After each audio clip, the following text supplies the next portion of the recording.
something that I personally, when I was studying them, found really hard. And that's because I couldn't quite get my mind around them. But now, having looked at them in more detail, I think they're pretty simple. So, let's begin. For any bearing, we need to know the direction where north is. So either you're given like a little compass on your exam, or you just assume that north is always the way up. Of course, because like the default position of a compass is north, south, west, east. So yeah, north will be up. So you take any point, let's call this point P. Now, point P, and you draw a little arrow, not a parabola. You draw a little arrow pointing up. Let's keep the parabola. So now let's say we've got another point over here. Let's call this point A. Now we want to measure the bearing from point P to point A. So one of the things that you should straight away do is I just usually draw a line. And then the logical thing to do here, right, would be to measure this angle. Just take your protractor and measure it. No, in bearings you cannot do that. In bearings you go to the right. You always measure it to the right, no matter if it's the longest way possible. Okay, so you would be measuring the angle that I'm drawing right now, this angle, with your protractor. Now, how do you do that? Yeah, well, you simply take your protractor.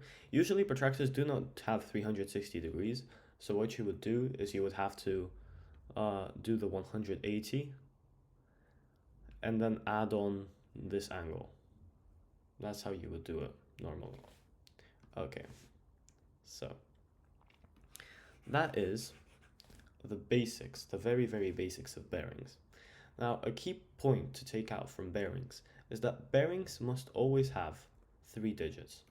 So say if the angle that we measured from our wonderful point P to a new point, let's call this point O, if the angle that we measured and the bearing is this, if say this is 40 degrees, which it definitely isn't, but say this is 40 degrees, we would put 0, 40 as the bearing from point P to O. Okay, 0, 40. It must always be 3 digits.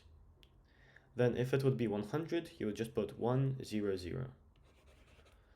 But if it is 2 digits in your actual angle, you just add an extra 0 over here to make it 3 digits. Pretty self-explanatory. Now, bearings can become complex and they can become very, very confusing when, for example, you've got 2 points from which you're measuring, or even 3. So you would get like, I don't know, P, Q, R, and let's get ourselves another point A. And say you need to figure out the bearing from point P to point Q, and the bearing from point A to point R, and the bearing from point Q to point R. Let's have a look at how we would do each of these. So, of course, the first step is you draw the line. Let's actually write that out. First, draw the line. Okay, so let's draw the line. North.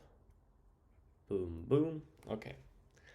Then we need to find the point. So we're looking at point Q. So second step, connect. So you want to connect point P with point Q. Boom, connected. Nice. Now, third step, you need to find the way, the angle that you're measuring. Find the angle. So in the case of this one, we are going to be measuring this angle. Again, why? Because we're going clockwise, we're going to the right. And going like this, we just meet this line over here. If the line would be going over here, we would be measuring this angle.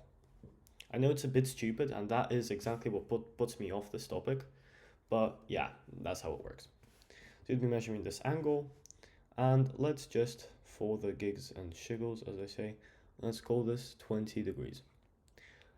So the bearing of this would just be 0, 20. Okay, now let's look at the bearing from A to R. So let's go back into our steps. So the first, draw the line north.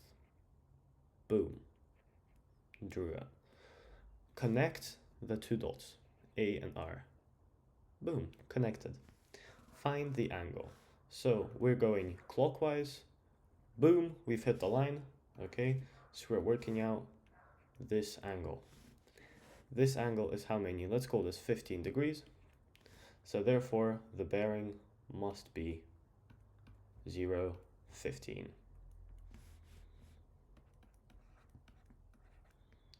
Okay, now let's work out the bearing. Actually, you know what? Let's change this from QR to QA. That will be a bit more interesting. Okay, so again, we locate our point Q, draw the line north, boom, and you get the gist.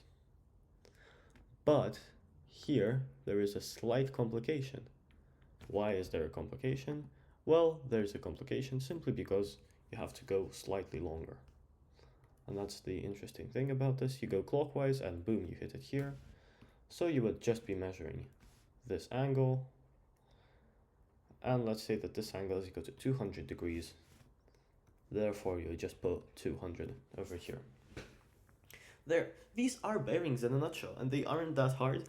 The only part that I can say about bearings, which will probably save you some time, is, for example, when you are doing your bearing and when you have to take the long shot. So let's call this point P, let's call this point Q.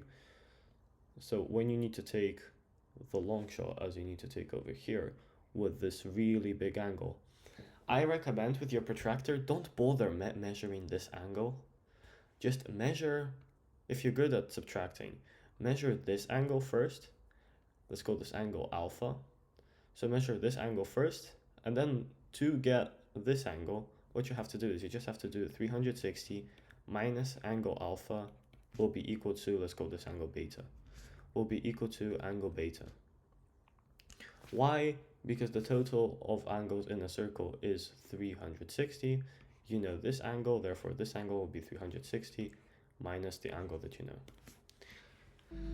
Okay, this was GCSE Smart on bearings, and see you next time. Bye.